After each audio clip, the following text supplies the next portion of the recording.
Picture the moment. It's 1973. Deep Purple, one of the biggest bands on the planet, have just imploded. Ian Gillan gone. Roger Glover gone. The band that wrote Smoke on the Water is basically a smoking ruin.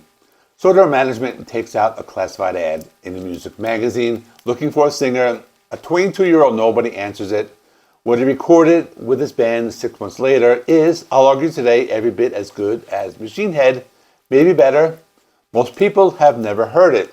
The album is Burn, and the reason it got buried, while lesser records got canonized, is one of the most frustrating stories in rock history. We're going to get into all that, the lineup, the opening track, and the reason why the opening track is one of the greatest hard rock songs ever made, and the slow blues performance on side 2. That is the single best argument for why David Coverdale belongs in a different conversation than the one people are having about him. But first, who actually walked through that door, and why the two men who replaced Gillan and Glover didn't just save Deep Purple, they made it something it had never been before.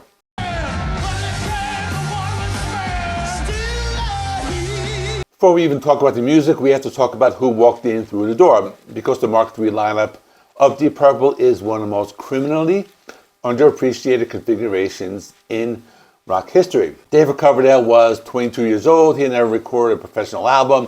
He entered a classified ad, an actual classified ad in a music magazine, and walked into an audition for one of the biggest bands in the world. He was handed the most impossible gig imaginable: replace Ian Gillan. And here's the thing nobody talks about. What he did next didn't just save the band, it changed what Deep Purple was capable of.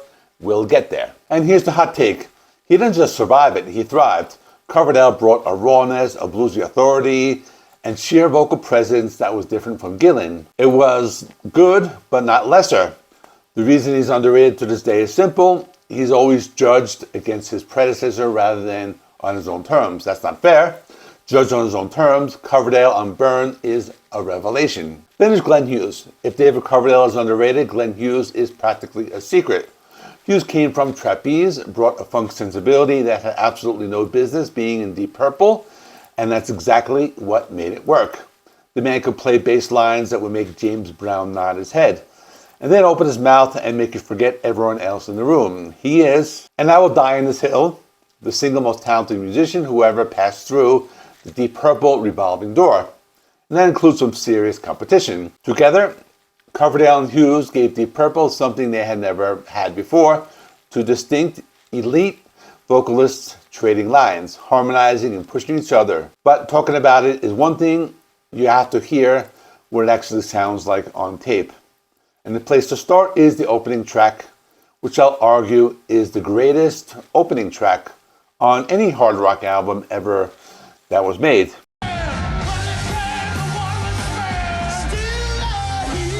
Now the music, put the needle down on side 1, and within 30 seconds you understand that reports of Deep Purple's death were greatly exaggerated. The title track, Burn, is the greatest opening track in the history of hard rock, and I don't say that lightly. Blackmore's riff arrives like a statement of intent.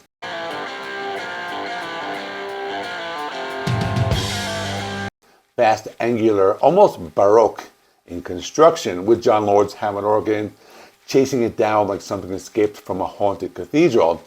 Stick with me here, because once we've walked through this side, I want to make the case that rivals anything on Machine Head track for track. That argument starts right now. And then Coverdale opens his mouth. Now everybody gather around. The song does more in 5.5 minutes than most bands accomplish in a career. It is a locomotive. It is vicious. It is joyful. If you have never heard it, and you consider yourself a fan of hard rock, you owe it to yourself to stop whatever you're doing and check out Burn right now. What follows is a 4-track run on side 1 that holds up against anything in the Deep Purple catalog. And I mean anything. Might just take your life, it shifts the energy.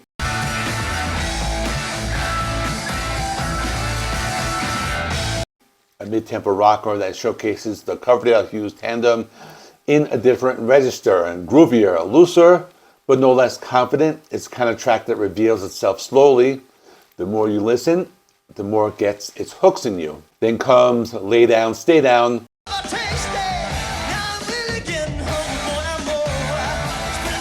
which is where Glenn Hughes starts to really make his mark. The funk influence creeps in around the edges. Blackmore's guitar is leaner and meaner, and the rhythm section operates with a tightness that the classic Mark II lineup, for all its brilliance, didn't always have. And the final track on this side, it's the one that most people walk straight past, which is exactly why I want you to hear what I hear in it. Sail Away closes the first side, and is perhaps the most underappreciated track in the album.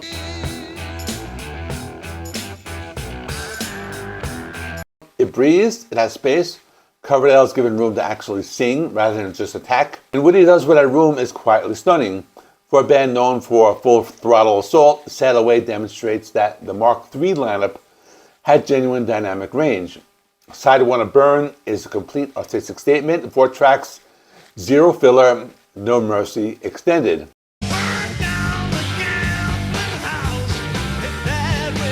Here's where we need to have an honest conversation about Deep Purple's legacy problems. Smoke on the Water is one of the most recognizable guitar riffs in human history.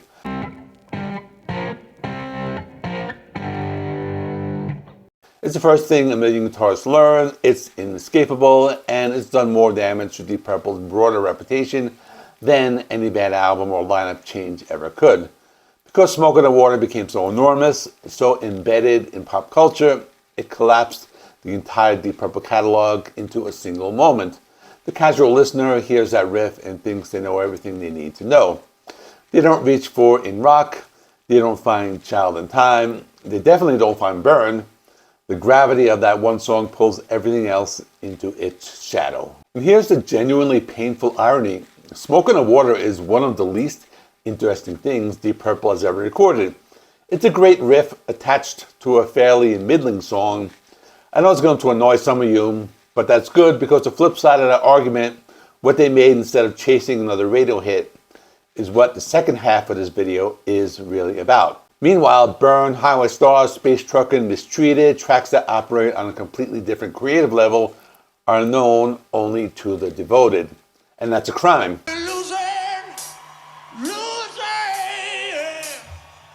Speaking of Mistreated, we need to slow down here because this song is the emotional center of Burn and one of the greatest slow blues performances in rock history. Side 2 of Burn is slightly looser than the controlled demolition of Side 1, but it contains something none of the classic lineup albums can quite match, a ballad of genuine aching weight. Mistreated is David Coverdale at his absolute peak. The song is pure blues, unhurried and unguarded. What Coverdale does with that space is the reason I'm making this video, so keep watching. Coverdale puts himself into it completely. His voice here is not the attack instrument you hear in the title track. It's wounded, expressive, searching, and Blackmore responds in a kind of solo that ranks among the most emotionally resonant playing of his career. The man can be difficult, mercurial, occasionally infuriating, but on Mistreated, he is purely, selflessly musical. If someone tells you they don't understand what the fuss about David Coverdale is, play them Mistreated.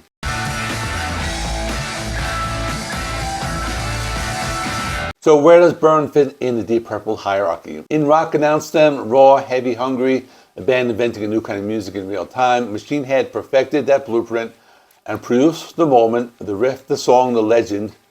These songs are untouchable records. These are untouchable records, no argument. But Burn did something different.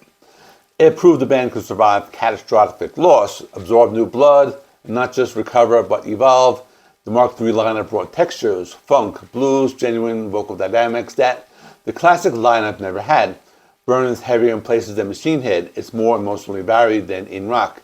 It takes risks rather than those albums needed to take because it had something to prove. The fact that it's not mentioned in the same breath as those two records is not a reflection of its quality.